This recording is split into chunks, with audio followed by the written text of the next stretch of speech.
Moses Luziku, parte 22. Mistério das quatro criaturas vivas. Amado no Senhor, Shalom. Eu sou o pastor Moses Luziku. Hoje o mestre colocou em meu coração para compartilhar com você sobre o tema dos quatro seres vivos ao redor do trono. Esta é uma revelação direta que recebemos do próprio Senhor em 2007, quando tivemos a visitação do Senhor com os dois arcanjos, Gabriel e Miguel. E aqui estamos nós, na Igreja Messiânica de Kinshasa, onde essa experiência aconteceu. Recebemos o capítulo 4 de Apocalipse e leremos com você os versículos 6 e 7. A palavra profética declara Apocalipse 4, 6. E diante do trono havia um mar de vidro, semelhante ao cristal, e no meio do trono, e ao redor do trono, quatro animais cheios de olhos por diante e por detrás. Apocalipse 4, 7. E o primeiro animal era como um leão, e o segundo animal era como um bezerro, e o terceiro animal tinha um rosto como um homem, e o quarto animal era como uma águia voadora. Nós repetimos as palavras do amado Senhor. No versículo 6, diz: E diante do trono havia um mar de vidro semelhante ao cristal. O Senhor nos disse durante esta visita que este mar cristalino de vidro simboliza o princípio de limites, ou limites entre o trono de Deus e o reino do homem. O homem deve atravessar o mar de cristal se quiser chegar onde Deus está em seu trono. Isso é como o oceano sendo a fronteira entre o mundo terrestre e o mundo marinho. Para passar da terra para o mundo marinho, é preciso passar pelos oceanos. Da mesma forma, para passar de onde estamos para o trono de Deus, é preciso passar pelo mar de cristal. O mar de cristal de vidro é transparente e simboliza a transparência. Quem deve se aproximar do trono de Deus? Aquele que é transparente e vive separado da hipocrisia, poderá avançar em direção ao trono de Deus. Na segunda parte do verso 6, diz: E no meio do trono, e ao redor do trono, foram quatro bestas cheias de olhos, diante e atrás. Estas quatro criaturas cheias de olhos são como um circuito fechado de TV, colocado ao redor do trono de Deus para ver e escanear todos que se aproximam do trono. Eles têm olhos na frente e atrás. Eles são como a sala de controle do sistema do escritório de segurança de um prédio, monitorando todos que estão entrando e saindo do prédio. Agora começamos a análise profética desses quatro seres vivos. Essas quatro criaturas viventes estavam no meio do trono e ao redor do trono. Eles estão perto de Deus e ocupam o papel dos poderosos porque estão ao redor do trono. O Senhor disse que aqueles que se assemelham a esses seres vivos são os vencedores e serão levados ao trono de Deus. O Senhor disse que ele deixará o vencedor sentar-se com ele em seu trono. Ao que vencer, eu lhe concederei que se assente comigo no meu trono, assim como também eu venci e me assentei com meu Pai no seu trono. Apocalipse 13, 21. O primeiro ser vivo é o leão e naquela noite o Senhor nos explicou: Não está escrito a meu respeito que eu sou o leão da tribo de Judá? Apocalipse 5, 5. Eis que o leão da tribo de Judá, a raiz de Davi, venceu para abrir o livro e os seus 7 selos. O segundo ser vivo é o bezerro e o Senhor disse: Não está escrito nas Escrituras que eu fui feito servo do Mestre. O bezerro é o símbolo de um servo que trabalha lavrando a terra para plantar. Filipenses 2, 7. Mas esvaziou-se a si mesmo, tomando a forma de servo, fazendo-se semelhante aos homens. E, achado na forma de homem, humilhou-se a si mesmo. O terceiro ser vivo tem o rosto de um homem e o Senhor acrescenta: Não está escrito nas Escrituras que, no princípio, era o Verbo, e o Verbo estava com Deus, e o Verbo era Deus. João 1, 1. E essa palavra não sou eu? Desde que está escrito: E o Verbo se fez carne, e habitou entre nós, e vimos a sua glória, como a glória do unigênito do Pai, cheio de graça e verdade. João 1 e 14. Este homem, o unigênito do Pai, faz menção de mim. O quarto ser vivo é a águia que o Senhor disse ser o rei dos pássaros. E a águia que faz a sua habitação no topo das altas montanhas e voa alta nos céus. O Senhor disse: Esta águia voadora me simboliza porque sou supremamente elevado e fui criado acima de tudo. Porque se eleva para cima, a águia é um símbolo da ressurreição, ou ascensão de Cristo. O Senhor continuou: As 4 criaturas que estão vivas são a minha mensagem que eu te dou em 4 fases. As 4 fases manifestam os 4 evangelhos, Mateus, Marcos, Lucas e João em 4 diferentes aspectos do Senhor Jesus. Em Mateus, vemos o Messias Rei, o leão. Em Marcos, vemos o servo de Jeová, o boi. Em Lucas, vemos o Filho do Homem, o homem. Em João, vemos o Filho de Deus, a águia. Os 4 evangelhos simbolizam os 4 cantos da terra. Os 4 cantos da terra simbolizam os 4 ventos e as 4 direções, norte e sul, leste e oeste. O Senhor nos explicou que para alcançar o trono, há 4 fases pelas quais temos que passar: o leão, o bezerro, o homem e a águia. O Senhor disse: para alcançar o trono, vocês devem ser meus imitadores. Eu lhes darei um lugar para sentar-se comigo no trono quando passarem por essas 4 fases. A fase do leão. O Senhor Jesus disse: eu sou o leão da tribo de Judá. A primeira fase é o leão, que é o símbolo de decisão e determinação, pois está escrito: nenhum homem, tendo colocado a mão no arado, que olha para trás, está apto para o reino de Deus. Lucas 9:62. Para chegar ao trono no céu, é necessário ter o espírito do leão. O leão ataca e nunca recua. Você tem que ser como leões, isto é, quando atacam, nunca voltam atrás.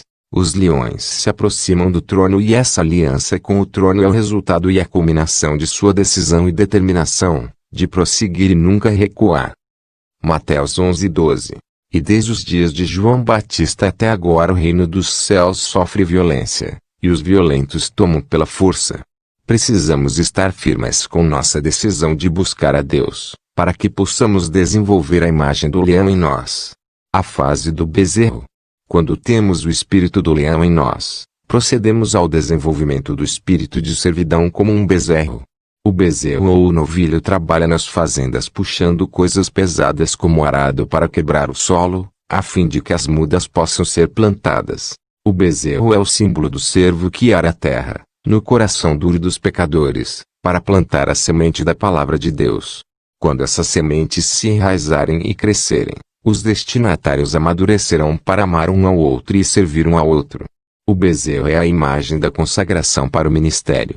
Você quer ir para o céu e ser um vencedor para se sentar com Cristo. Apocalipse 13:21. Em seu trono, você terá que servir como um bezerro. A natureza do bezerro é a tal que quando ele é engatado com o jugo para puxar o arado, o bezerro fecha a boca e humildemente faz o seu trabalho. Isso simboliza o servo que serve a Deus sem murmurar ou reclamar. Os campos podem ser muito grandes, o trabalho é muito difícil e pode ser cheio de perigos de tigres e de leões. No entanto, o bezerro ainda deve puxar o arado. Simboliza a resistência do ministério. O servo faz muitos sacrifícios pela obra de Deus. Quando ele assume a imagem do bezerro, ele começa a se parecer com Jesus, o servo sofredor de Isaías 53, 1-5, que acreditou em nossa pregação. E a quem é revelado o braço do Senhor, porque crescerá diante dele como uma planta tenra e como raiz de um solo seco. Ele não tem forma nem formosura, e quando vamos vê-lo, não há beleza que devemos desejá-lo. Ele é desprezado e rejeitado pelos homens, um homem de dores, e familiarizado com a dor, e nós escondemos nossos rostos dele. Ele foi desprezado e não estimamos. Com certeza, ele suportou nossas aflições e levou nossas tristezas. Contudo, nós o estimamos por ferido, ferido por Deus e afligido. Mas ele foi ferido pelas nossas transgressões, ele foi ferido pelas nossas iniquidades. O castigo da nossa paz estava sobre ele, e por suas feridas, somos curados. Jesus é aquele que carregou a carga dos pecados da humanidade. Jesus era um homem de dor acostumado ao sofrimento. Precisamos fazer sacrifícios pela obra de Deus. Nós devemos sofrer para pagar o preço, por arar esta terra do coração dos pecadores, e semear as sementes da palavra de Deus em seus corações. Este é o significado profético do bezerro. Quem quiser ir para o céu deve ter o emblema do bezerro, que é a imagem do servo de Deus que trabalha para uma grande colheita. A prova é que Apocalipse 1:6 nos diz que Cristo nos fez reis e sacerdotes para Deus seu Pai, para Ele seja a glória e o domínio para todos sempre. Amém. Todos os sacerdotes devem ter um altar sob o qual ele deve oferecer sacrifícios de almas a Deus. Como Paulo diz em Romanos 15:16, para ser um ministro de Cristo Jesus, para os gentios. Ele me deu o dever sacerdotal de proclamar o Evangelho de Deus, para que os gentios pudessem se tornar uma oferta aceitável a Deus, santificada pelo Espírito Santo. O bezerro é o servo que trabalha pela conversão das almas. O mundo tem que se converter a Jesus Cristo e conhecer as coisas de Deus. A fase do homem. O terceiro ser vivo tem o rosto do homem.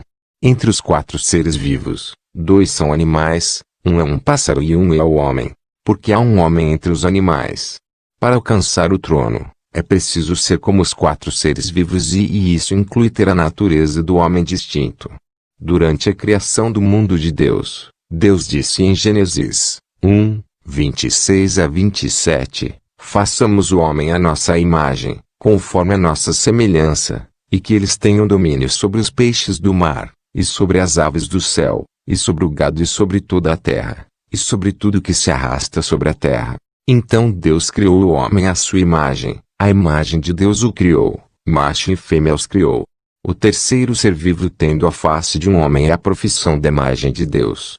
Devemos desenvolver a natureza do homem para se tornar a imagem de Deus para alcançar o trono de Deus.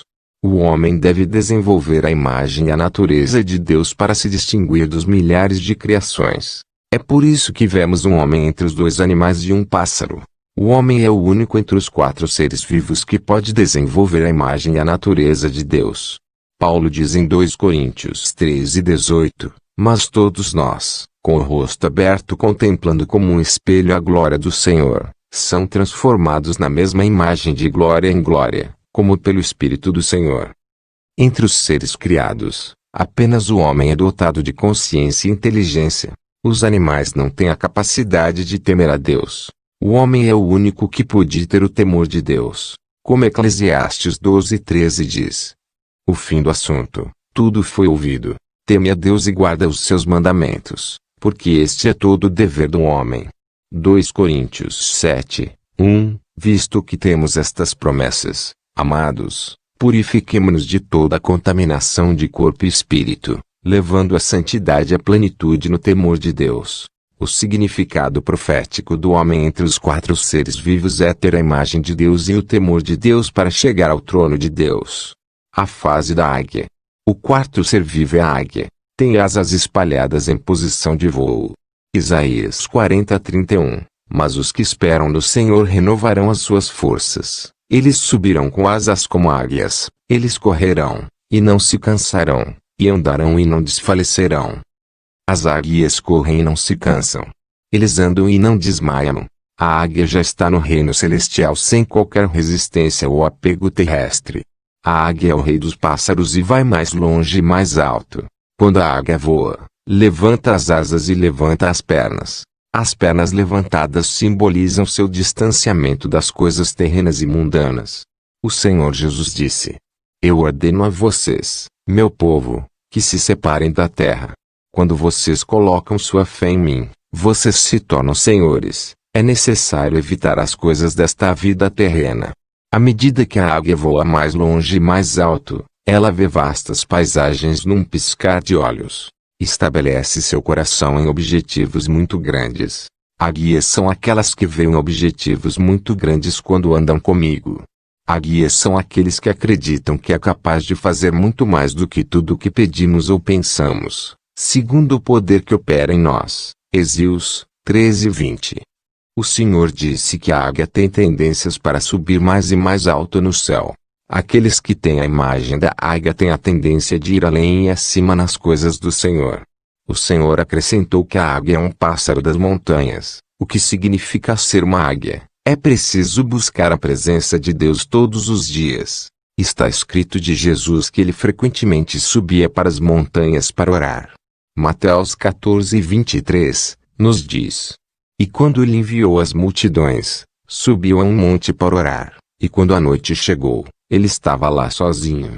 Nós lemos em Lucas 6:12. E aconteceu naqueles dias, ele foi a uma montanha para orar e continuou a noite toda orando a Deus. Também lemos onde o Senhor levou consigo alguns dos discípulos a uma montanha para orar. Lucas 9:28 diz: E aconteceu que, passados 8 dias depois destas declarações, tomou Pedro, João e Tiago, e subiu a um monte para orar. A habitação da águia na montanha permite-lhe ir muito longe nas coisas do céu, enquanto a visão da terra se torna menor e menor à sua vista. A águia purifica-se das coisas terrenas, e torna-se celestial quando passa o tempo na montanha na presença de Deus.